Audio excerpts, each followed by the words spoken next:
ଦୁଇଟି ରେସିପିର ସ୍ୱାଦ ଗୋଟିଏ ରେସିପିରେ ପାଇପାରିବେ। Gluten free papdi chaat. ଏଠି ମଇଦାର ପାମ୍ପଡ଼ି ୟୁଜ୍ ନ କରିକି ମୁଁ ବ୍ୟବହାର କରିଛି ବେସନ ତିଆରି ପାମ୍ପଡ଼ି।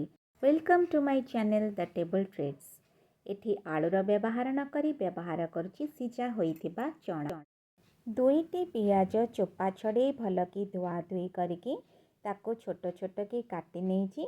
ଆପଣ ସାଇଜ୍ ଟିକେ ଛୋଟ ରଖିପାରନ୍ତି କି ଟିକେ ବଡ଼ ବି ରଖିପାରନ୍ତି। ଦହିର ବ୍ୟବହାର ନ କରି ମେୟୋନେଜ୍ର ବ୍ୟବହାର କରିଛି। ଜିରା 1 ଚାମଚ, ଶୁଖିଲା ଲଙ୍କା 2ଟା ନେଇକି ଭଲକି ସେକିକି ଗୁଣ୍ଡ କରିଛି। କଳା ଲୁଣର ବ୍ୟବହାର କରୁଛି। ଚାଟ୍ର ସ୍ୱାଦଟା ଡବଲ୍ ବଢ଼ିଯିବ। ଉପରୁ ପକାଇ ଦେଉଛି ଟିକେ ଲଙ୍କା ଗୁଣ୍ଡ।